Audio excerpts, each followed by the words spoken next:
자, 4월의 마지막 월요일 오프닝 벨 라이브 시작하겠습니다. 코스피 코스닥이 0.2, 0.1 정도로 시작할 것 같은데요. 그래도 2550선은 지켜주고 있습니다. 자, 하창원 본부장님, 김정현 본부장님 어서 오세요. 네, 안녕하십니까. 예, 2500 중반 계속 좀 지켜내고 있는데요.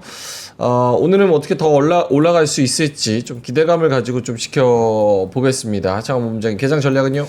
네, 일단은 뭐 관세에 대한 부분이 좀 해소가 될 것 같은 기대감은 있지만 뚜껑을 열어봐야 되죠. 그래서 오늘 일단은 조선 쪽 좀 하나오션 실적 발표 있고 하니까 좀 집중해서 보시면 좋을 것 같고, 그 다음에 이제 주말 사이에 그게 또 폭발적으로 이슈화가 됐어요. 이제 유심 관련된 부분. 그러니까요. 네, 그래서 그거와 연관되어 있는 종목군들 좀 꽤 움직일 것 같고요. 또 원전 관련된 부분이 이제 임박했다 이런 내용들이 더 가속화가 됐기 때문에 그런 내용들이 아마 오늘 시장에서 반영이 되지 않을까 생각하고 있습니다. 알겠습니다. 김정현 본부장님. 네, 단연 그 시장을 이끌려면 조선 방산에 얼마나 더 가느냐 하고, 반도체가 꿈틀 계속 할 것이냐, 아니면 또 모건에 이상한 얘기한 거에 흔들릴 것이냐, 이 정도가 큰 거에서는 이슈가 될 것 같고요. 실적 전망과 그런 것이 조선 이런 쪽이 많이 나왔기 때문에 목표 주가 가늠하는 거 눈치 작전을 좀 볼 것 같습니다. 예. 일단은 삼성전자 하이닉스가 0.4%, 1% 이렇게 떨어지면서 시작을 하고 있습니다. 그나마 좀 중심을 잡고 있는 거는 삼성바이오로직스가 0.7% 정도 강보합권에서 움직이고 있고요. 오늘 하나오션 역시나 좋습니다. 4% 추가적으로 오르면서 93,500원 찍고 있는데요. 오늘도 역시 신고가죠. 그렇죠. 95,300원 여기서 신고가를 찍고 지금은 살짝 내려온 상태이긴 하지만 어쨌든 오늘 가장 흐름이 좋은 종목 중 하나라는 거 말씀을 드리겠고요. 이 외에도 뭐 KT가 좀 반사이익을 얻는 것 같습니다. 오늘 3% 정도 오르고 있고 SKT는 반대로 아까 4% 정도 내리는 것 같던데 네, 4.1% SK텔레콤은 좀 하락하고 있는 그런 상황이네요. 코스닥 쪽에서 넘어가 보면은 오늘 알테오젠, HLB, 펩트론, 리가캠, 뭐 삼천당 뭐 이런 종목들 약세로 시작합니다. 1% 내외로 좀 하락하는 모습이고요. 테슬라는 오르면서 마감했나요? 네, 많이 올랐습니다. 예, 교통부, 국토교통부가 네. 자율주행 규제를 좀 많이 완화하겠다죠? 예. 네. 오늘 에코프로 BM, 에코프로가 2.8%, 4.3% 정도 오르면서 코스닥 지수를 조금 지탱해주고 있는 그런 현상이 나타나고 있고요. 오늘 엔터주도 별로 안 좋네요. SM이 0.5, JYP가 1.5 이렇게 좀 하락하고 있습니다. 오늘 반도체 소부장, 그러니까 코스닥으로 치면 반도체 소부장 플러스 제약바이오 다 안 좋은 것 같습니다. 이유가 있을까요? 반도체 아까 얘기한 그 모건스탠에서 이제 빙하기가 온다는 건지 빙하가 숨어 있다는 건지 그런 식의 리포트를 작성했다고 기사가 어저께인가 그저께 나온 것 같습니다. 그래서 그것이 분위기 안 좋을 것 같아요. 일단 하이닉스 꼭 집어서 얘기를 했기 때문에 그거는 부정적인 센티먼트를 야기시킬 가능성은 있습니다. 빙하가 빙산이 온다 이렇게 적었네요, 제목은. 알겠습니다. 그 반도체 모건 관련된 이야기는 김정현 본부장님이 이따가 자세하게 말씀을 해주실 거고요. 하창원 본부장님, 바이오, 제약바이오가 떨어지는 거는 오늘 뭐 셀트리온은 AACR 관련돼서 뭐 어떤 발표를 한다? 뭐 그런 이야기도 있었는데 암학회 관련된 그런 이슈와 호재들은 좀 많이 셀온으로 작용을 하는 걸까요? 그렇다고 보기에는 ABL 바이오가 또 3.5% 오르고 있기 때문에 뭐 이제 전반적으로 다 빠진다라고 보기는 어려운 것 같고요. 이슈가 워낙 지금 텔레콤 쪽으로 확 가버리니까 뭐 거기에 따라서 사실 AACR이 이제 금요일 날 해서 우리 오늘부터 막 이제 30까지 반영을 해야 되는 건데 관심이 별로 없는 것 같아요. 네, 좀 주말 사이에 뭐 또 트럼프 주니어 방안이라든지 뭐 이런 내용들, 그리고 이제 유심이 너무 이벤트가 컸고 또 이제 테슬라가 거의 10% 올라서 마감을 했기 때문에 거기에 따른 관련된 종목군들로 쭉 좀 편입이 되는 것 같아요, 수급이. 그래서 추후에 만약에 근데 이제 이쪽을 아예 관가하기 어려운 게 어쨌든 대장은 ABL 바이오가 맞기는 하거든요. 근데 여기가 어쨌든 4% 이상 올라가고 있기 때문에 추가적인 이슈만 붙으면 거기도 급등은 할 겁니다. 근데 이제 이 장 초반에 이슈로 봤을 때 그런 콘테스트에서는 뭐 ABL 바이오야 워낙 기술 수책 금액도 크고 하니까 퍼센테이지가 들어갈 수는 있겠지만 나머지 쪽들은 어쨌든 좀 발표를 봐야 되고 기대를 해야 되고 하는 거기 때문에 뭐 그런 부분에서는 조금 기다려봐야 되지 않을까. 말하는 사이 계속 올라갔으면 6%까지 올라가네요. 네, 그렇습니다. 알겠습니다. 큰 틀에서 봤을 때 이슈몰이 장세인데 이제 이슈 같은 경우는 SKT나 뭐 다른 쪽으로 이슈가 많이 몰리다 보니까 네. 아무래도 뭐 지금 하나오션도 신고가 가고 조선주도 요즘 잘 가고 네. 거기다가 저기 뭐야 지금 자율주행 관련돼서 거기 로봇까지도 같이 또 어떻게 보면 맞아요. 엮을 수도 있으니까 그러니까 제약바이오의 매력도 자체가 조금 큰 틀에서 봤을 때는 좀 관심도에서 밀려나는 게 아닐까 이렇게 말씀을 해주셨습니다. 알겠습니다. 코스피 대형주 위주로 보자면 지금 한화오션, 한국조선해양 뭐 이런 애들이 신고가를 더 치고 나가고 있습니다. 기술적으로 봐도 당연한 흐름이겠죠. 예, 하나오션도 4.9%, 한국조선해양도 2.6%뭐 이렇게 가고 오늘 효성중공업도 잘 가네요. 4.7%. 실적 좋았어요. 실적이 좋았습니까? 아, 그렇네요. 실적도 수주도 서프라이즈 목표가 60만 원 하나증권에서 제시를 했고요. 흥국에서도 목표가 올렸네요. 내용이 좋습니다. 넘버도 그렇지만. 효성중공업 자체가. 예. 흥국에서는 기존의 목표 주가를 60만 원에서 63만 원으로 상향 조정을 했습니다. 견조한 수주 확장세를 보여주고 있다. 요거 내용이 조금 있을까요?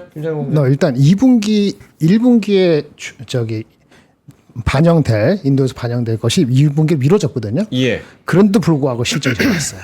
그러면 이제 내용적으로 굉장히 좋다라고 볼 수밖에 없는 거라서 예. 이게 그 탄력도 향후에 하반기 이후에 올라갈 거는 오히려 HD 현대엘렉트로 더 나아 보여요. 그렇습니까? 일단은 근데 주가 절대적인 레벨은 다른 건데 일단 탄력은 더 나아 보인다는 평가를 할 수 있는 정도로 효성중공의 내용은 그 애널리스트가 얘기한 그거가 대충 저는 한 80-90%는 이해가 되더라고요. 생각보다 아주 잘 나왔습니다. 알겠습니다. 데이터 센터 조짐도 없고 이상한 것도. 예, 효성중공업 오늘 잘 가고 있고요. 두산에너빌리티도 뭐 1% 정도지만 어쨌든 1-2% 정도 오르는데 한수원 등 팀코리아, 체코원전 5월 초에 최종 계약할 것이 유력하다. 두코바니 5호기, 6호기에 테멜린 2기까지 26조 원 플러스 알파. 요런 이야기들도 있네요. 오늘 BHI도 같이 오르는데 BHI는 5,200억 원 규모의 필리핀 에너지 설비를 수주했다. 시총이 7천억대인데 5,200억 원 규모의 필리핀 에너지 설비를 수주했다라는 소식에 또 BHI도 엄청 크게 몇 퍼센트 오릅니까? 16%? 11% 정도 10%. 오르면서 시작을 하고 있네요. 약세 보이는 종목은 SK텔레콤이 단연 눈에 띄고요. 4.6% 정도. 그리고 뭐 BNK 금융지주 5.2% 정도 좀 하락하는 그런 모습이고요. 오늘 로템이랑 하나 에어로스페이스는 좀 안 좋네요. 그렇죠? 1.7%, 1% 정도 살짝 빠지는 LIG 넥스원도 마찬가지고요. LS 일렉트릭도 효성중공업은 좋은데 LS 일렉트릭은 빠지고 있고 한국항공우주도 0.6% 정도. 조방변에서 아무래도 뭐 수급은 지금 마이너스가 찍히다 보니까 다 갈 수는 없고 방산이 조금 소외받는 거 아닌가 이런 생각도 들고요. 그렇죠? 알겠습니다. 코스닥 쪽에서 많이 오르는 게 BHI 12% 잘 가고 있고요. 그 다음에 에코프로 BM 5% 4% 가고 있고 ABL 바이오가 4.5% 요 정도로 가고 있는 것 같습니다. 그렇죠? 조선주 관련해 가지고 뭐 삼광밴드 이런 애들 같이 잘 가고 현대힘스 그렇죠. 이런 종목들. 네, 하창호 본부장님도 눈에 띄는 종목들 있을까요? 네, 뭐 일단 엔진 쪽들이 좀 키높이를 맞추는 것 같아요. 그 HD 현대마린 엔진이 먼저 좀 많이 올랐었는데 오늘 한화엔진과 STX 엔진 이 두 가지 기업들도 좀 치솟아 오르는 것 같고요. 확실히 좀 그 조선에서 뭐 MRO나 이런 쪽도 좋기는 한데 확실히 이제 엔진 쪽이 조금 더 이제 강하게 좀 퍼폼이 나오고 있죠. 그래서 만약 수주나 이런 도크에서 문제가 된다라고 한다면 이전에도 이제 엔진이 훨씬 더 아웃퍼폼을 했었거든요. 예. 조금 이제 PR 수준도 더 저렴하고요. 그래서 또 수주도 되게 많이 받은 상황이라서 뭐 그런 쪽에서의 순환매 충분히 한번 노려볼 만하지 않을까라고 보고 있고 그 다음에 지금 자율주행 쪽도 좀 반응이 있긴 한데 확실히 이쪽도 이슈에서 좀 밀린 것 같긴 해요. 뭐 피런티어 같은 이런 기업들이 장중 한 8%대까지 올라가다가 지금 한 5% 정도인데 은근슬쩍 근데 자율주행도 많이 올라오긴 했어요. 12,000원대에서 17,000원대까지 올라왔으니까 거의 상한가 한 번 터졌다고 보시면 될 것 같고요. 깨작깨작 올라오는 쪽들이 있고 그 다음에 양자 컴퓨터도 사실 최근에 이제 뭐 D-Wave 퀀텀이라든지 해서 좋은 내용들이 꽤 있었는데 좀 우리나라 시장에는 반영이 거의 안 됐었거든요. 근데 오늘은 뭐 엑스게이트부터 시작해서 이제 관련된 종목군들도 조금의 변동성은 생기는 것 같습니다. 그리고 SK텔레콤 같은 부분에서 그 이슈를 좀 잘 체크하셔야 되는 게 코나아이도 사실은 이 유심칩을 만들어요. 근데 그쪽은 SK텔레콤이 아니라 KT랑 LG U-POL 쪽으로 가거든요. 근데 유비벨록스나 엑스큐어 같은 경우는 그냥 날아가 버렸잖아요. 유비벨록스가 점유율이 굉장히 높아요. SK 쪽에. 그래서 여기 대장이고요. 엑스큐어는 전체 유심에서의 대장이에요. 근데 이제 확실히 이렇게 하나가 밀리는 거 보면은 조금이라도 이슈에서 떨어진다 싶으면 바로 그냥 가버리는 거죠. 그래서 이런 것들은 좀 주의하셔가지고 지금 사실 연관이 된 쪽보다 안 된 쪽이 훨씬 더 많이 가고 있거든요. 그래서 좀 연결고리가 떨어지면은 저는 욕심 안 부리시는 게 좋지 않을까. 이거 한 방에 진짜 엄청 빠르게 차이 나올 거거든요. 그래서 저는 뭐 이미 늦었다고 판단하시면 저는 아예 손을 안 대는 게 더 낫지 않을까 이렇게 생각하고 있습니다. 알겠습니다. 오늘 이슈로 보자면은 이제 테슬라의 국토부 자율주행 규제 완화, 네. 뭐 애플 인도 생산, 그리고 SKT 유심 사태, 플러스 반도체 모건, 방산이 아니라 빙산. 방산을 하도 얘기하니까 입에 붙어가지고 모건에서 말한 반도체, 빙산이 보인다. 뭐 그런 이야기들로 압축을 좀 할 수 있을 것 같아서 반도체는 조금 이따가 김장현 본부장님한테 자세하게 좀 여쭤보도록 하겠습니다. 김장현 본부장님도 좀 눈에 띄는 종목들이 있을까요? 그 아까 효성중공업 말고는 그저께 많이 올라갔다 하나솔루션이 계속 강세라는 거. 하나솔루션. 네, 그게 좀 눈에 띕니다. 전일 많이 올랐잖아요. 9%인가 10%인가. 뭐 실적이 잘 나와서 그렇긴 합니다. 내용을 좀 봤는데 괜찮아 보였습니다. 비록 오르고 나서 애널리스트 목표 주가를 리포트를 보니까 한 군데 빼놓고는 엄청 목표 주가 엄청이 아니고 엄청 좋게 적었고 목표 주가를 다 상향시켰어요. 업데이트를 늦게 했기 때문에 그런 것도 있죠. 그래서 업그레이드 시킨 목표 주가가 현재 주가하고 차이가 크지 않다는 점이 단점이긴 하지만은 내용은 상당히 의미 있고 그렇게 지속성에 대해서 긍정적으로 보는 것 같습니다. 이제 드문 케이스죠. 주가가 지금 바닥에서 얼마입니까? 거의 30%, 40% 이상. 30%가 아니고 2만 원부터 하면은 40% 오른 거잖아요. 50%. 그럼에도 불구하고 기존의 애널리스트 목표 주가가 2만 원 중반 정도대였는데 거의 대부분이 3만 원 초중반에서 후반까지 있거든요. 그 내용을 나중에 시간이 되면 보여드릴 수 있으면 좋겠는데 내용적으로는 공감이 됩니다. 목표 주가와 괴리가 이슈죠. 그래서 그게 눈에 띄입니다. 그 정도고 그리고 나머지는 효성중공업 빼고는 다 정중동일 겁니다. 여전히 그 관세 그 협상에 대해서 약간 진실 게임 비슷하게 하고 있는데 베센트가 ABC 뉴스에서 나와서 이런 얘기를 했어요. 트럼프가 시진핑하고 직접 통화한 것인지 아닌지 나는 몰라요. I don't know. 하지만 중국이 지속적으로 이렇게 버티지는 못할 거예요. 하지만 시간은 months, 수개월 걸릴 수 있어요. 뭐 이렇게 세 마디 했답니다. 그 말 자체에서의 어떤 힌트를 찾으려고 노력을 했지만은 그 역시 정중동 이상의 의미는 없어서 좋게 보면은 뭔가 진행되고 있구나. 나쁘게 보면은 시간이 좀 걸리겠나 이런 거니까 시장의 그 스윙 팩터로 작용하기는 조금 애매하죠. 그래서 우리나라 장도 좀 애매하게 시작하고 있는 것 같습니다. 조선 빼놓고. 알겠습니다. 네. 뷰티풀 엔젤님께서 KMW 왜 올라요? 이렇게 말씀을 하셔가지고 오늘 조금 뭐랄까요? 얘네는 어떻게 같이 가지? 라고 생각하는 애들이 좀 있거든요. 그중 하나가 이제 KMW인 것 같은데 리포트가 주말에 나왔나 보죠? 혹시? 하나증권에서 통신장비 리포트가 나온 거 리포트가 나왔습니까? 4월 24일자입니다. 근데 어저께 반응을 했나요? 금요일날? 그거 하나 나온 거 말고는 별로 없네요. KMW는 왜 그럴까요? 이유는 없고 한번 찾아봐야 될 것 같아요. 알겠습니다. 오늘 KMW도 마찬가지고 뭐 보안주, 데이터 그리고 뭐 NFC, RFID 플러스 네트워크 뭐 요런 쪽으로 전반적으로 다 그냥 유심 관련돼서 조금씩 한 번씩 찔러 보는 것 같아요. 예, 보안 관련해서 네트워킹 관련해서. 그래서 뭐 KMW 워낙 많이 눌려 있으니까 뭐 쓱 그렇게 찔러 보는 거 아닌가. 그리고 김장현 본부장님 말씀하셨다시피 24일에 또 리포트도 하나 쪽에서 나오긴 했습니다. 근데 목표가가 15,000원 뭐 이렇게 말을 해가지고 저기 뭐야 상향한 거는 아니어서 리포트 자체가 커버하는 사람은 거의 없을 겁니다. 그러니까 목표주가 유지예요. 그래서 이거 딱히 오를 것도 아니긴 한데 어쨌든 이슈는 없죠? 없는 것 같습니다. 예. 네.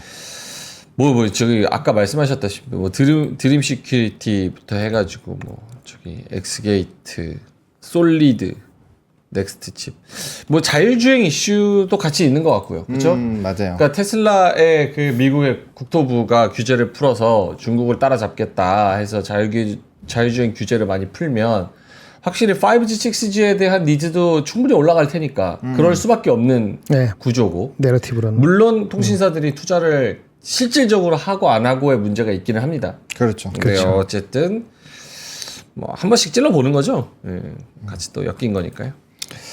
그렇죠. 근데 뭐 개미지옥 만든 산업군이나 종목은 네, 저는 안 하셨으면 그럼요. 좋겠습니다. 예. 네, 괜히 있다가 알겠습니다.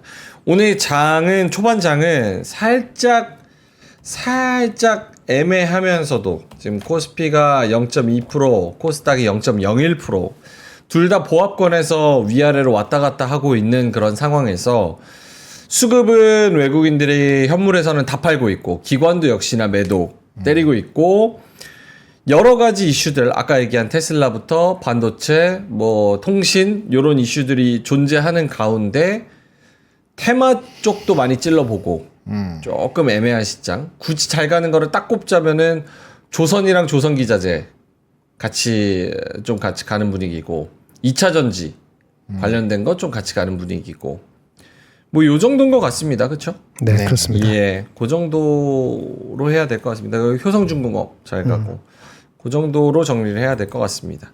특히 코스닥 대형주는 지금 분위기가 그렇게 좋지는 않습니다. 왜냐면 2차 전지래. 저기 반도체 소부장이랑 제약바이오가 같이 떨어지고 있기 때문에 오히려 대형주는 마이너스 0.3% 정도 찍히고 있는 그런 상황입니다. 2차 전지가 그나마 좀 가니까 코스닥 시장이 좀 있는 거지. 자, 그러면은 수급 관련해서도 조금 코멘트를 해주실까요? 외국인이 코스피에서 770억 팔고 있고요. 코스닥에서 300억 팔고 있어서 지금 18분 지나가는 동안 도합 현물에서 1000억 팔고 있습니다.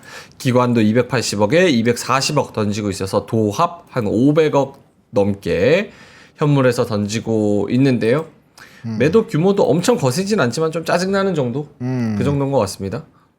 맞습니다. 지금 수급 전체 볼륨으로 보면은 약간 뭐 한 1000억 정도 나가고 있고 프로그램이 같이 나가고 있으니까 프로그램 매도로 같이 때린다고 보시면 될 것 같은데 재밌는 건 지금 하나오션, 하나에로스페이스, 삼성중공업, HT, 현대중공업이 상위에 있어요. 뭐 삼성전자야 이제 패시브 수급이 나가면 같이 왔다 갔다 하는 종목이니까 그렇다 쳐도 나머지 쪽들이 같이 나가는 쪽들은 이제 최근에 시장을 굉장히 강하게 상승을 하게 만들었었던 종목군들이잖아요. 그래서 본격적으로 수급 이탈이 나오는지는 체크를 해보셔야 될 것 같아요. 만약에 외국인이 대량으로 던지는 흐름들이 고점에서 나오면 아마 단기적으로는 쉬어가거나 가격 조정이 나올 확률이 높습니다. 그리고 이제 모건 스탠리에서 또 안 좋은 얘기를 했는데 그래도 하이닉스를 어쨌든 사주고 있기는 해요. 그래서 이게 반도체 수급이 계속적으로 연속성이 있게 빠져나가는지는 좀 봐야 될 것 같고 그 다음에 이제 호텔신라 같은 애들이 이게 꼼토라고 또 튀어나와 있잖아요. 그래서 요런 애들이 이제 또 중국 쪽 요 연휴 기간이고 하고 뭐 요즘에 항공편 알아보신 분들은 아시겠지만 뭐 제주도 가격이 거의 해외에 나가는 수준으로 비싸져 있는 상황이고 그다음에 해외도 물론 되게 비쌉니다. 그런 것들 5월 이제 초 연휴 있잖아요. 그래서 그런 부분에서 이제 놀러 가니까 요런 쪽이 간다면 이제 뭐 면세라든지 또 이런 쪽도 한번 움직일 수 있으니까 그런 내용들도 한번 확장해서 보실 필요는 있을 것 같고 아직까지는 뭐 이제 큰 의미는 없는 것 같아요. 근데 어쨌든 간에 상위 종목군들이 대부분 좀 시세가 크게 올랐었던 종목군들인 거는 좀 체크를 해봐야 되지 않을까.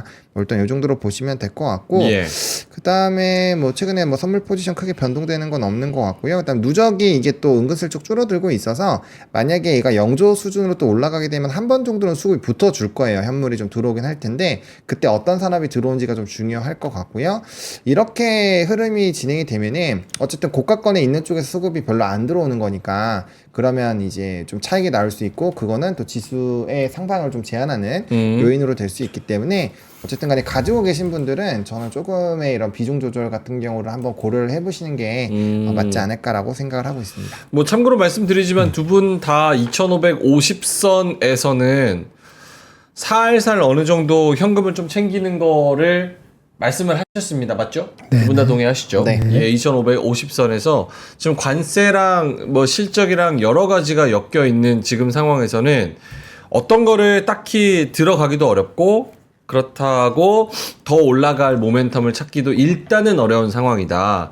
그래서 어느 정도 현금을 좀 챙기는 게 낫지 않겠냐라고 두 분이서 강조를 해주셨다는 점 다시 한번 좀 말씀을 드리겠습니다.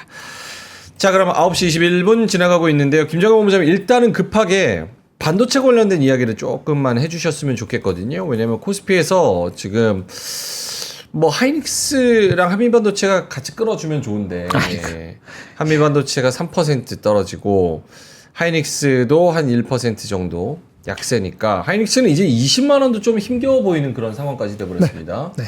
자, 그럼 김정일 본부장님은 일단 모르시는 분들이 계시니까 K 반도체 저승사자 모건 스탠리에서 또 한 번의 이제 고객한테 리포트를 또 내놨습니다. 고객들한테 보낸 서한 제목은 Memory, The Iceberg Looms. 빙산이 다가온다. 메모리 반도체. 메모리에 대한 관세 영향은 빙산과 같다. HBM에 대한 우려를 제기한다. 당장 눈에 띄지 않지만 관세에 따른 위험은 계속 다가오고 있다. 라면서 서한을 보냈습니다. 그러게요. 김정일 본부장님의 생각은 어떠신지 일단 결론부터 말씀해 주시면. 동의합니다. 어느 정도? 동의하는 쪽입니까? 네. 오케이, 알겠습니다. 내용은요? 내용은 모르는 거니까. 불안하다는 거죠. 근데 제가 지금 모르는 게 이 친구가 그 목표 주가를 얼마 전에 한 23만 원 높인 걸로 기억을 하는데 그거 자체를 낮췄는지 이익 자체를 낮췄는지 내러티브만 쓴 건지 지금 요 기사만 가서는 알 수가 없거든요. 어제 오후 저녁인가 밤에 이거를 기사를 봤기 때문에 원본과 그 내용을 더 확인해야 될 것 같아요. 혹시 아시면 알려주세요. 목표 주가를 낮거든요. 23만 원 다시 18만 낮췄는지 이익의 전망을 얼마나 낮췄는지 모르겠는데 그걸 모르는 상태에서 말씀을 드리면은 그 내년도 이익을 삼성이건 하이닉스건 땡길 지금 분위기가 아니다라는 얘기입니다. 그러니까 내년 이익을 땡길 수 없다는 얘기는 일부에서 나오는 내년도 이익이 올해부터 감익하는 거 아니야라는 시나리오를 일부 신경하신다. 그러면 밸류에이션을 높게 못 줘요. 그러면 제가 말씀드린 것처럼 8배 정도는 가야 되지 않느냐는 그 시나리오가 쉽지 않다는 거죠. 그럼 8배면은 25만 원. 예. 7배면은 30, 20, 21만 원. 6배면은 18만 원. 5배면은 15만 원이죠. 그럼 얼마까지 내년 어닝이 내려갈 수 있다고 보면은 아마 6배도 만만치 않다고 생각하는 사람들이 생길 겁니다. 예. 그러면 18만 원이에요. 그리고 만약에 싸다고 느끼는 거는 5배 정도까지 빠지면 좋겠다. 그런데 그렇게 빠지기에는 또 만만치가 않습니다. 왜? 마이크론이나 이런 주식들이 시장이 있기 때문에 그래서 5배 곱하기 해서 15만 원까지 간다고 보는 거는 많이 무리인 것 같고요, 현재는. 근데 6배를 스트러글링 하는 이유가 그렇다. 내년도 어닝이 땡겨야 되는데 내년도 어닝이 20% 올라갈지 20% 빠질지 모른다는 거기 때문에 스톡되는 것이 한 6배 초반, 중반 이상 못 간다는 겁니다. 싸다는 거는 이제는 이렇게 되면은 PBR로 다시 돌아갑니다. 마치 삼성전자 PBR 싸다는 것처럼 얘기하듯이 PBR로 가는데 지금 1.2배를 내려가니까 이거 쌉니다. 1.2배 내려가니까. 싸긴 한데 또 캐털리스트를 뭐를 찾아야 되냐 이거죠. 캐털리스트는 결국은 엔비디아가 와야 됩니다. 엔비디아가 언제 오냐면은 엔비디아 실적이 한 달 뒤입니다. 5월 28일이고 만약 거기에 대해서 잡음이 됐든 긍정이 됐든 나오면은 일주 전부터 움직이는 거니까 5월 중반 넘어가야지 거기에 대한 우리가 확인할 수 있는 게 나올 가능성이 높아서 5월 중순까지는 새로운 캐털리스트를 구하기가 쉽지가 않다는 생각입니다. 끝. 질문 있으면 해주시고. 네, 질문. 네. 자, 첫 번째. 요거는 짧게만 갈게요. 왜냐면 뒤에 네, 더 중요한 게 그러세요. 있어가지고 네. 짧게만 물어볼게요. 일단은 P열이 6배면은 18만 원, 7배면은 뭐 21만 원, 8배면 24만 원. 네. 이 PR을 얼만큼 시장에서 부여를 하겠다라고 판단하는 근거는 객관적으로 6배는 지금도 들어갈 수 있고 아니면 7배는 좀 비싸고 이거를 판단은 어떤 객관적인 근거로 과거 하는 거예요? 30년 동안 경험이죠. 그러니까 그러면 예전에는 PR 7배까지는 줄 수 있었는데 네네. 예. 지금은 6배 주기도 힘들다. 네. 이렇게 판단하는 거는 어떤 아까 말씀드렸잖아요. 내년도 이익이 내려갈 수 있다는 생각이 마치 경기 침체가 전혀 생각 안 하다가 경기 침체 가능성을 20-30% 높이면 갑자기 그 밸류에이션 멀티플에서 시장 자체가 내려가잖아요. 똑같습니다. 내년도 이익이 내려갈 거라고 생각을 거의 안 한 상태가 8배, 9배라고 보면은 그게 25만 원 정도인데 내년도 이익이 내려갈 것 같다는 생각을 모건이 아니더라도 갖고 있는 사람 생겼는데 이런 게 나오면 일단 단기적으로 그런 영향을 받기 때문에 그 8배를 못 준다는 거죠. 단기적으로. 예, 그러면 이제 아마 6배, 7배에서 왔다 갔다 하려고 할 것이고 싸다는 개념은 거기서 PER로 싸다 안 나가고 PBR로 올라가는데 PBR로는 싼 영역으로 들어갑니다. 18만 원 이하. 그래서 제가 18만 원 이하에서 살 수 있다라고 트레이딩이다가 말씀드렸잖아요. 저번에 15만 원에서 21만 원 왔다 갔다 한다니까 예. 거기에서 나오는 겁니다. 어느 순간에 갑자기 PER이 아니고 PBR로 사는데 PBR로 싸지니까 트레이딩을 할 수 있다. 근데 캐털리스트 총매는 뭐냐? 총매는 남한테 와야 된다. 예. 총매가 올 때까지 시간이 좀 몇 주 걸릴 수도 있다. 이런 얘기입니다. 관세가 아니더라도. 알겠습니다. 뭐 물어보고 싶은 건 많은데 일단 요거만 마지막으로 여쭤볼게요. 다른 것도 해야 되니까. 네. 모건 스탠리의 입장이랑 하이닉스의 입장이 좀 많이 엇갈린다. 다르죠. 하이닉스 측은 컨콜에서 일부 국가 간의 상호 관세 조치가 유예가 됐지만 반도체 품목에 대한 관세 부과 가능성도 제기되고 있다. 그래서 뭐 관세 정책 방향과 이에 대한 영향을 예측하기는 불확실성이 크다. 근데 글로벌 고객들은 전반적으로 하이닉스와 협의 중이던 메모리 수요를 그대로 유지하고 있다. 그렇기 때문에 아직 변화가 있는 게 아니기 때문에 전혀 뭐 걱정할 필요가 없다. 그렇게 얘기를 했고 모건 스탠리 쪽은 반대 입장으로 메모리 반도체 최선호주로 하이닉스보다는 삼성전자를 꼽았어요. 모건 스탠리가 HBM은 칩 패키징 용량 성장 둔화로 인해서 더 큰 위험에 처해 있다. 그래서 삼성전자는 여전히 토픽이다. 삼성전자가 거시적인 성장 둔화를 더 잘 견딜 수가 있고 HBM에 대한 미래 성장 옵션까지 있어서 매일 삼성전자를 모건은 사들이고 있다. 이렇게 얘기를 했다고 해요. 네. 어떤 쪽에 조금 더 동의하십니까? 이게 단답이 참 어려운 건데요. 예. 동의하는 부분 당연히 있죠. 그 친구도 바보가 아니니까.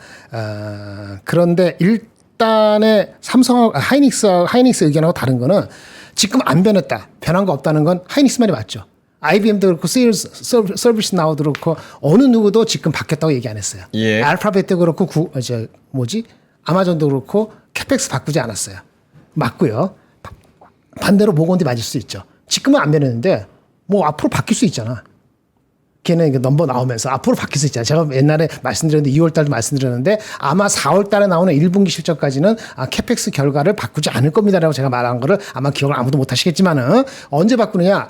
넘버가 ROE라든지 이런 것이 이게 안 되겠어라는 생각이 관세가 됐던 경기 침체가 됐던 그게 자기도 느끼기 시작하면 언젠간 바꿀 수 있거든요. 그게 7월 달에 바꿀 수 8월 달에 바꿀 수도 있는데 바꿀 수 있다. 하향입니다. 캐펙스를. 그런 느낌이나 아니면 자기네가 베팅을 하면은 그렇게 또 모건스탄 얘기할 수 있습니다.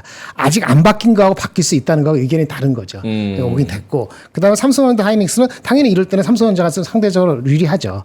근데 아까 처음에 말한 것처럼 바뀔 수 있다. 투자가 바뀔 수 있다. 그러면 삼성전자도 올라가는 절대치는 쉽지 않습니다. 상대적인 아웃퍼폼의 가능성이 단기적으로 있을 수 있다. 그거는 인정합니다. 알겠습니다. 깔끔하게 말씀을 해주셨고요.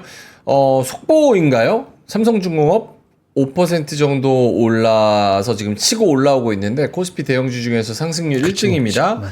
삼성중공업이 수주 공시를 냈습니다. 5,619억 원 정도의 컨테이너선 수주. 맞아요. 연간 목표 27% 달성했다. 이런 이야기를 합니다. 매출액 대비 5.7%고요. 컨테이너선 두 척입니다. 예, 그래서 5,600억 원 규모의 요 컨테이너선 두 척을 계약을 했다고 오늘 공시를 했네요. 이게 지금 나온 뉴스죠? 지금 나왔습니다. 네, 예, 지금 나왔습니다. 삼성중공업이 올라갑니다. 근데 역시나 이런 뉴스 나올 때 요때 사면 안 돼요. 말씀드릴게요. 이거 해서 이게 나쁘다는 게 절대 아닙니다. 왜냐면 사실은 보면은 하나오션이나 현대중공업이나 뭐 이런 거 한국해양 그거보다는 덜 스파트라이트 된 측면이 있고 LNG라는 거 중과에서 해서 덜 올라가는 측면 목표 주가 괴리가 있는 건 맞는데 이렇게 해가지고 그 연간 목표 달성을 원래 해달라고 했던 그 프로그레스에 하고 있는 거고 그보다 엄청 빠르다고 얘기할 수는 없어요. 다른 그 저기 조선사보다도. 예. 그래서 이렇게 나왔을 때 요 순간에 사면은 물릴 가능성이 단기적으로 있습니다. 그래서 이렇게 이미 떠났을 때는 가만히 지켜보시고 갖고 계신 분들 그렇게 하시는 게 더 현실적입니다. 또 오늘 바로 살 것 같아서. 알겠습니다. 근데 저기 지금 조선주는 아까 초반에 좀 오르다가 좀 빠지고 네. 좀 힘이 좀 많이 빠지는 것 같아요. 하나 오션이 아까 약간 말씀드린 것처럼 약간은 좀 수급적인 부분이 영향을 주는 것 같아요. 미국이 좀 팔고 있으니까 그리고 이제 그거를 또 생각하는 것 같아요. 이게 이슈가 나오면 또 분명 움직이긴 할 건데 MRO랑 이런 뉴스가 어쨌든 지난주에 나와서 반영이 되기 시작을 했고 예. 그 다음에 그거 다음에 또 단기적으로 안 나오면 조금 쉴 수 있거든요. 그런 거를 생각하는 사람들이 분명 있을 거고 거기에 따라서 약간은 좀 그 수익 실현을 하는 게 아닐까라는 생각이 좀 들어서 물론 이거는 이제 이런 식으로 뭐 수주 공시가 나오거나 하면 당연히 호재가 붙는 거니까 예. 가겠지만 이슈가 없을 때 그러니까 이전에 조선업이 되게 좋을 때 빠진 거는 사실 큰 이슈가 추가적으로 안 나와서 빠졌거든요. 이번에도 비슷한 흐름으로 될 확률이 높죠. 왜냐면 단기적으로 좋은 뉴스가 너무 많이 나왔기 때문에 그거 이미 오픈된 거 말고 뭔가 또 플러스 알파로 붙어줄 만한 게 만약에 내용이 적다면 그렇게 생각을 한다면 약간의 차이가 나올 수 있지 않을까 이렇게 생각하고 있습니다. 알겠습니다. 자, 삼성중공업이 오늘은 조선주 중에서 좀 치고 올라가고 있고요. 뭐 컨테이너선도 중국보다는 우리나라가 더 잘 만들잖아요. 그런 점유율은 그쪽이 훨씬 높죠. 점유율은 높은데 네. 만드는 건 우리나라가 잘 만들지. 아니, 만드는 거야. 뭐. 왜냐면 배가 중국은 가다가 중간에 딱 쪼개지잖아요. 예, 쪼개지니까 안 되지 그거. 수박 먹고 왔어요.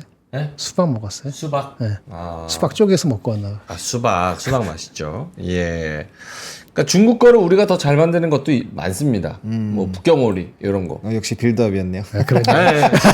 북경오리 제가 중국 전문가는 아닌데 북경오리 전문가는 맞습니다. 오리는 나도 좋아해. 예? 오리는 나도 좋아해. 오리요? 예, 진짜 예. 좋아. 북경오리를 제가 베이징에 있을 때 진짜 어마무시하게 많이 먹었어요. 그리고 한국에서도 그 레스케이프 호텔 그 정영진 씨가 하시는 거 네. 거기에다가 뭐 저기 거기 팔레드신이라고 중식당 얼마 비싼데. 엄청 비싸죠. 비싼데. 제가 북경오리만 찾아서 엄청 먹고 강서구에도 하나 있고 엄청 먹고 다녀요. 야, 제일 좋아하는 음식 중 하나입니다. 그만 얘기 배고프다. 네. 자, 그래서 고메공방 북경오리 저희가 가져왔습니다. 그거 좀 주시겠습니까? 북경오리 2+1인데요. 두 분이 한번 먼저 우리 그 먹방 요정 하창원 본부장님이 먼저 하나 싸시고 드시고 그 다음에 맛평은 제가 좀 이따 물어보겠습니다. 드신 다음에 김정희 본부장님한테 넘기시면 돼요. 자, 고메공방 북경오리 2+1인데요. 57,000원짜리를 39,800원에 드립니다. 오리고기 400g, 밀전병 54g 2팩, 특제 소스 60g이 드리는데요. 두세 명 정도 먹기에 딱 좋은 양이라고 합니다. 고급 레스토랑 요리를 집에서 손쉽게 만들 수 있는 요 북경 오리 패키징이에요. 베이징 떡. 통으로 구워 살아있는 육즙. 슬라이스로 되어 있지 않고 통으로 되어 있어서 에어프라이로 조리하면 육즙이 빠지지 않고 겉바속 촉으로 즐길 수가 있다고 합니다. 그냥 먹어도 좋고 오이와 대파를 함께 곁들여 싸드시면 더 맛있습니다. 그냥 드시면 좋고가 아니라 오이랑 대파는 무조건 넣어 먹어야 되는 그렇지. 거예요. 예. 그 춘장 소스를 해야 되는 건데. 했어요? 소스 맛 해서. 오케이. 그거 좀 먹고 계시고 좀 이따 물어볼게요. 이제. 자, 그래서 요거는 가장 중요한 건 네. 이게 껍질과 그 오리 기름이 살아 있느냐 이게 가장 중요합니다. 그래서 그거를 중점적으로 같이 가까이서 드시고 그 다음에 좀 평가를 잘 해주시면 좋을 것 같습니다. 근데 이게 사실은 고급 중식당 가서 먹으면 한 마리를 다 시켜야 돼요. 미리 예약을 해야 되고. 그치. 이게 한 15만 원 정도 합니다. 15만 원. 근데 여기 39,800원에 요거를 다 먹을 수 있으니까 오이랑 대파 같이 해가지고 사실은 가장 중요한 건 오리 얼마나 잘 굽는지 플러스 특제 소스의 맛. 그게 제일 중요해요. 다른 거는 뭐 그렇게. 그리고 전병. 얼마나 얇게 밀가루 맛 안 나게 하느냐. 이게 제일 중요한 건데. 10점 만점에. 솔직히 아니 맛없으면 맛없다고 하면 되지 뭐 맨날 맛있다 그래. 8.5. 8.5. 1.5는 왜 빕니까? 저는 메밀 전병이 조금은 메밀? 아 이거 전병. 메밀은 왜 찾으시죠? 밀전병. 아 밀전병? 그 식감이 예. 제가 좋아하는 식감은 아니에요. 아 밀전병 자체가 네. 그럴 수 있어요. 근데 예. 오리고기는 되게 부드럽고 그래요? 맛있어요. 드셔보세요. 어. 되게 퐁퐁퐁한 걸로 잘 골랐어요. 오케이. 김장희 본부장님 몇 점? 비슷했어. 나도 8점 낼 줄 알았는데 왜? 이겁니다. 아 밀전병이 좀 그래요? 조금 퍽퍽해?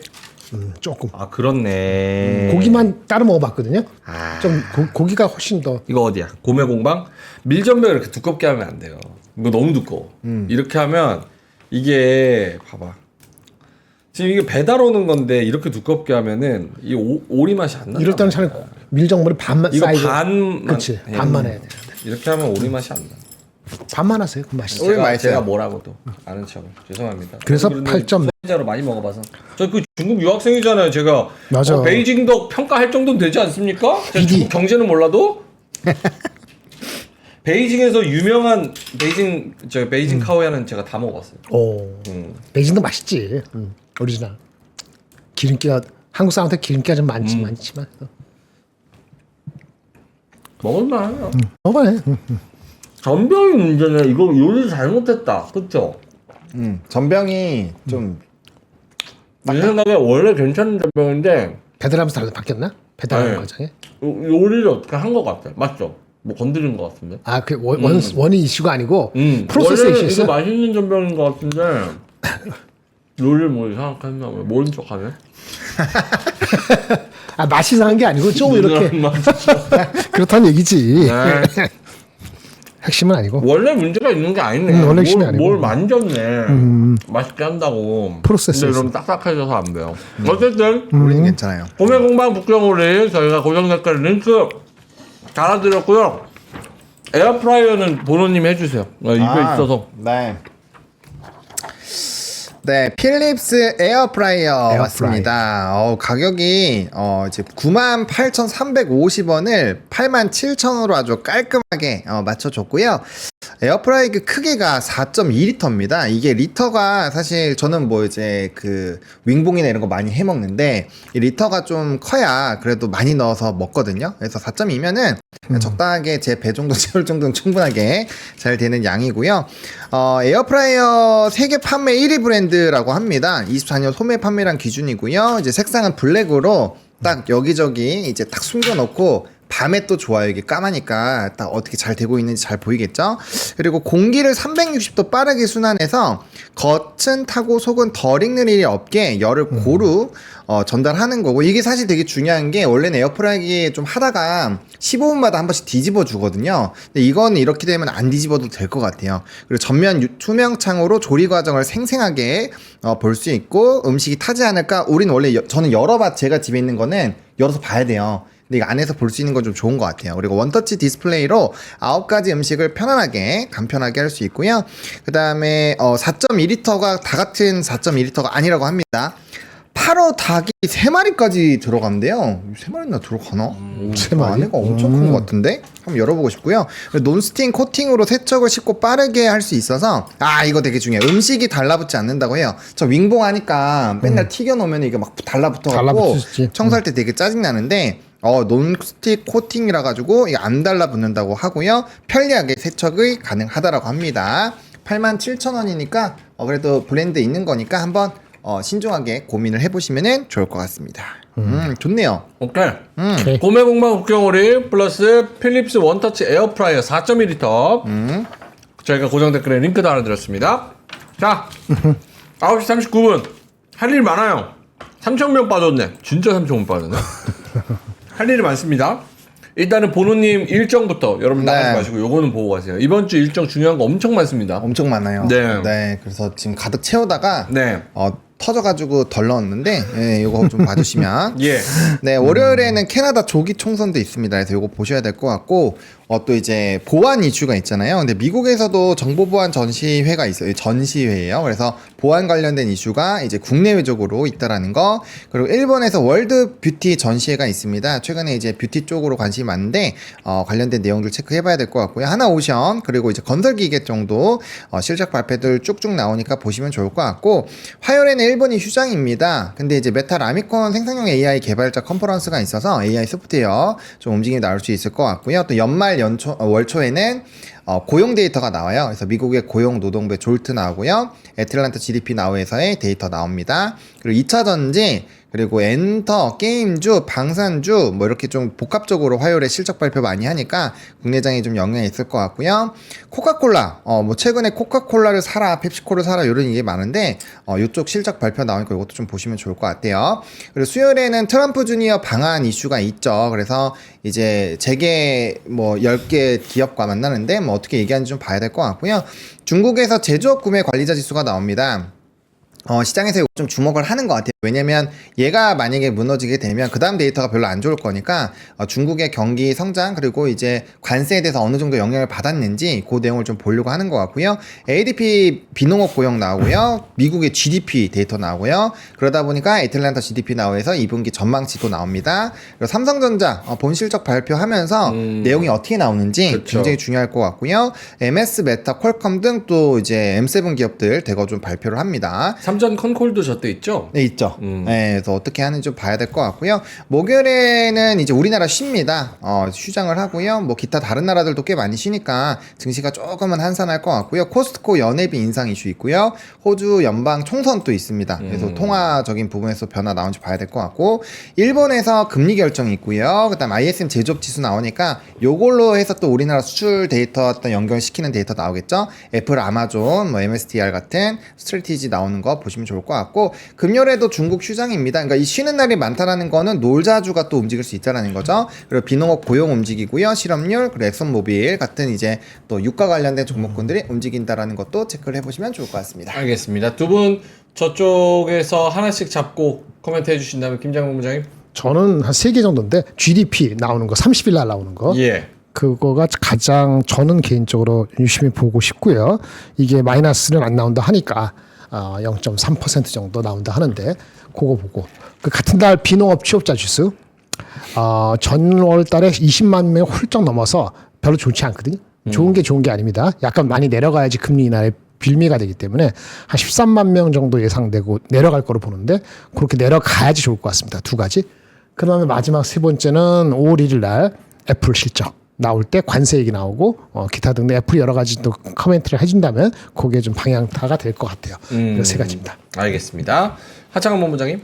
저는 삼성전자랑 미국 GDP랑 중국 제조업 구매자 지수 요거, 아니면은 중국 제조업 싫어하시면은 데이터 신뢰도 없다면 ISM 제조업 지수. 왜냐면 미국의 GDP가 꺾이기 시작을 하면은 관세에 대해서 확실히 하드 데이터가 이제 영향을 받고 있는 거니까 증시의 상방이 좀 줄어들게 될 거고요. 그다음 ISM 제조업 지수랑 삼성전자의 방향성에 따라서 사실 우리나라 또 지수 상방이 또 결정이 될 수 있어서, 만약에 저는 2,580 정도가 거의 이제 목에 찼다라고 보고 있는데, 요런 데이터들이 또 잘 나오면 또 시장에서 다르게 해석해서 또 뚫을 수 있으니까 그런 좀 방향성 자체, 좀 굵직한 방향성을 지금 잡는 게 되게 중요할 것 같아요. 가격은 싼데 현재 시점에서 롱 포지션을 세게 계속 유지를 할 거냐, 아니면 게릴라전으로 치고 빠지면서 이제 좀 약간 시세 차익을 누리다가 나중에 이제 본격적으로 데이터 좋아질 때 대세적으로 들어갈 건지, 그런 좀 유동적인 부분이 수익률에 대한 큰 차이를 만들 것 같아서 예. 저도 요 세 가지 정도는 좀 주목해서 보셔야 되지 않을까 생각하고 있습니다.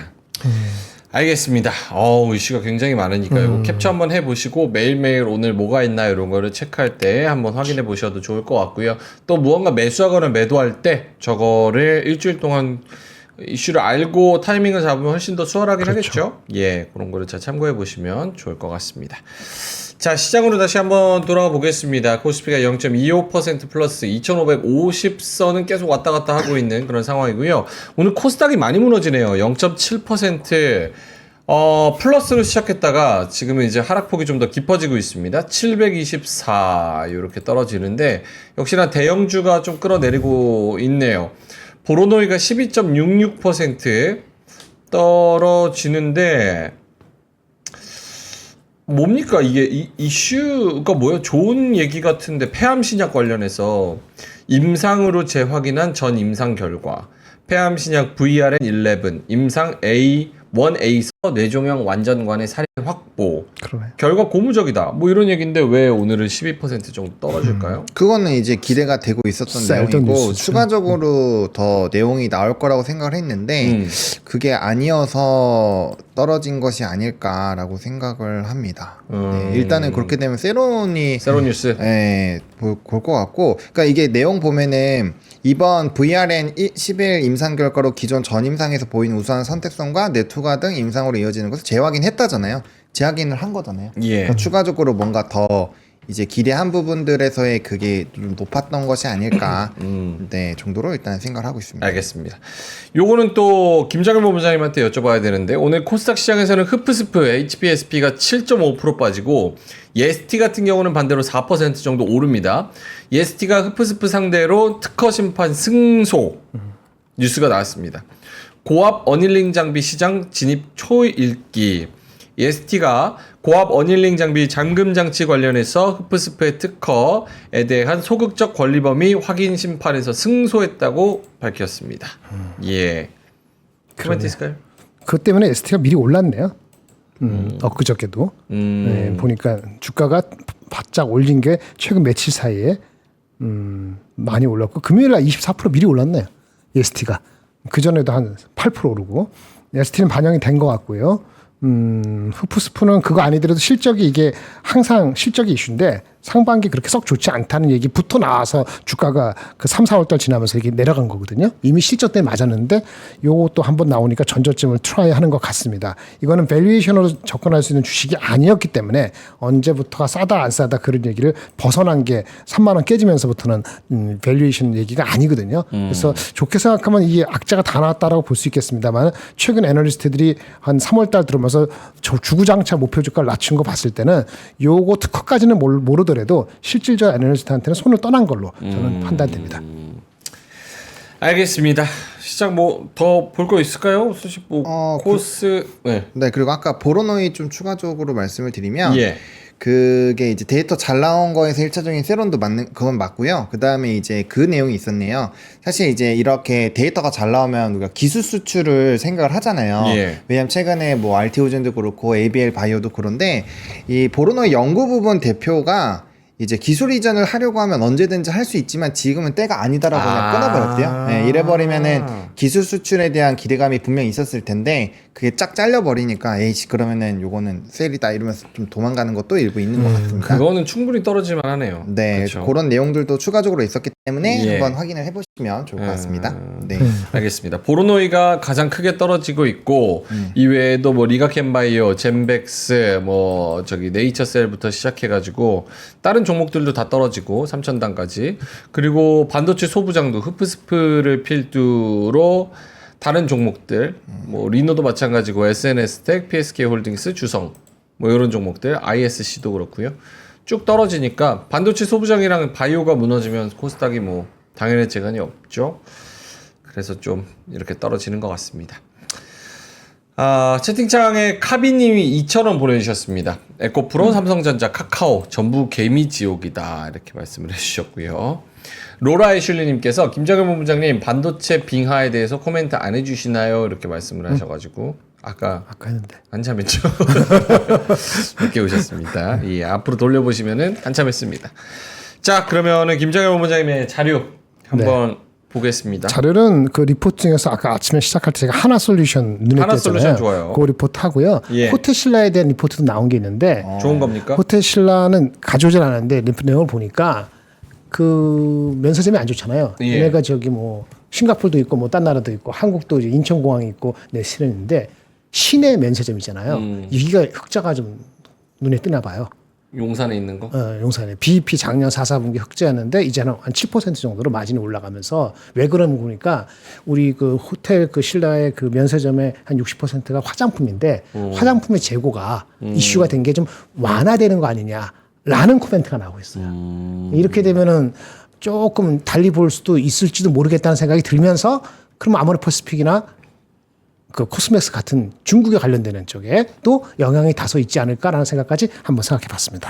참고하시기 바라면서 예. 하나 솔루션은 설명을 드릴까요? 좋습니다. 네, 리포트 잠깐 정리 드릴게요. 이거 볼까요? 예.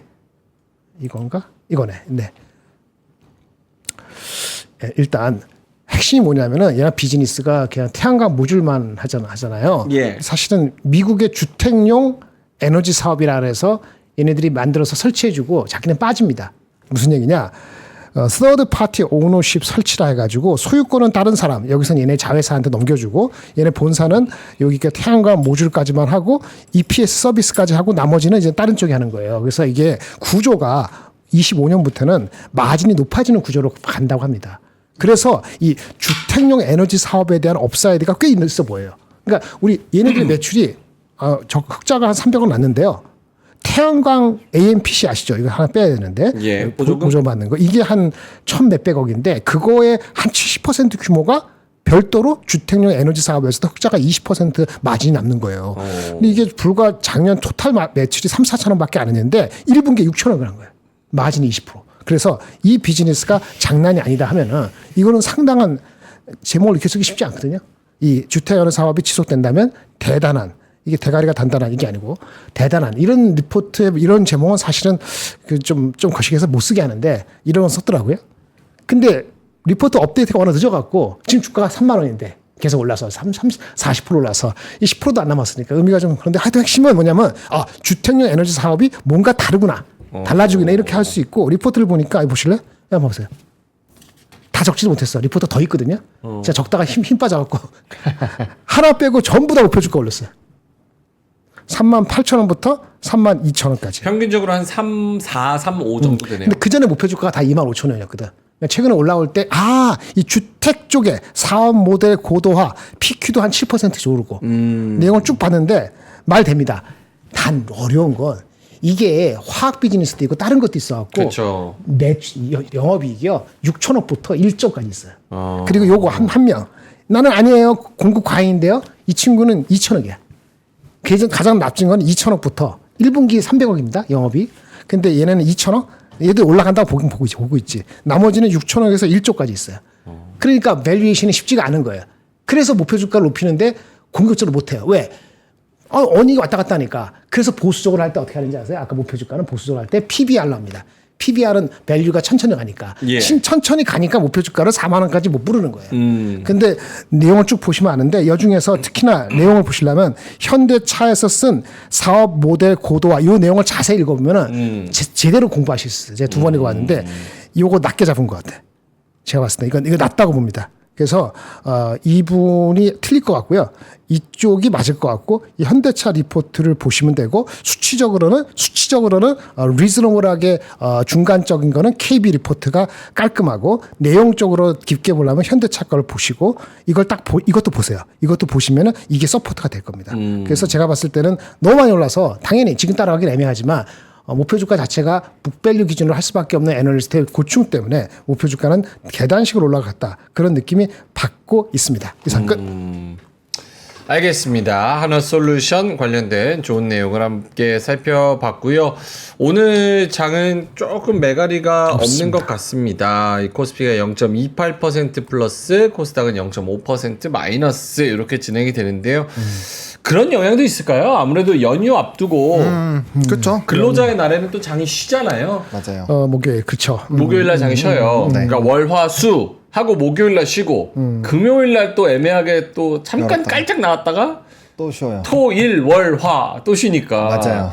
근데 금요일은 아주 크게 이슈가 될 수도 있어. 왜요? 실적이 우리 쉬는 때 5월 1일 날, 5월 1일 날 여러 가지 미국 지표도 나오고 5월 1일 날 우리 쉴 때 애플도 나오죠. 메타 뭐 다 나오죠. 우리 삼성전자 포함해서 나오는 거 다 모든 게 4월 30일하고 5월 1일이기 때문에 실제 반영되는 건 5월 2일 아침에 확 반영돼요. 그래요? 5월 1일 아침에 확 반영이 높게 돼야 되는데 혹시라도 애매할 수도 있으니까 예, 그럴 수는 있습니다. 지금 생각하지 모르겠지만 내일 정도면 아마 생각하지 않을까. 그러게요. 애슐리님도 장 재미없어요. 이렇게 재미없어요. 미안해요. 말씀해 주시고 오늘 거래량도 조금 한산한가요? 거래대금? 지금 뭘까요? 정도면 거래대금 한산합니다. 왜냐면 그렇지 않네. 1시간이 다 그렇네. 지나가는데 2조밖에 안 나왔으니까 야. 예, 원래 보통 이 정도면 3조 넘어서 한 4조 넘어가고 있어야 되는 상황이거든요. 네, 그래서 거래대금은 거의 반토막. 조용합니다. 네. 잔잔하네. 네. 또 저기 목요일부터는 우리나라 또 비 온대요. 그래서 아, 그래요? 월화수 때 강도 재미없으면 산책도 한번 하시고. 계속 비와요? 모르겠네. 뭐 계속은 모르겠는데. 그건 잘 모르고. 다음 주 리포트 다음 주 목요일 날 비 온다는 것만 압니다. 목요일 날. 몰라. 예, 목요일 날 제가 저기 야외를 가려고 그랬는데 비 와가지고 지금 고민하고 있거든요. 아 그렇네요. 목금 오네. 목금 와요. 근데 이거 어떻게 또 바뀔지 몰라요. 틀릴 수도 있어. 알겠습니다. 55분 지나가고 있어가지고 이제 슬슬 마무리를 해야 되는데요. 목요일 날 한국은 비 오는데 저기는 비 안 온다 그런 것 같아요. 미국? 미국 투어 6기 모집하고 있는데요. 근로자의 날부터 황금 연휴가 이어지고 있습니다. 그래서 지난번에 미국 투어 5기 모집 때 단 5일 만에 마감됐던 실리콘밸리랑 월스트리트 투어를 다시 한번 떠난다고 합니다. 선착순 경쟁이 치열했는데요. 워낙 관심이 뜨거운 탓에 아쉽게 신청을 놓치신 분들도 많았고 추가 대기 신청도 끊이지 않았던 투어였습니다. 근데 진짜 어렵게 다시 실리콘밸리 현직자들 다 설득하고 월가 기관 투자자들 섭외해서 더 더워지기 전에 6기를 오픈했습니다.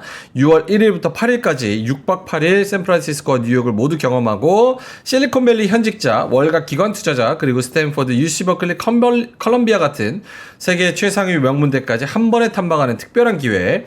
6월 3일이 선거일이고요. 사전 투표하시면 되고 6월 6일이 현충일이라서 지난 5기를 아쉽게 놓쳤던 분들은 이번 휴일을 활용해 보시면 좋습니다. 세상에 단 하나뿐인 투어 곧 마감될 수 있으니까 신청은 영상 아래 링크에서 또 해보시면 될 것 같습니다.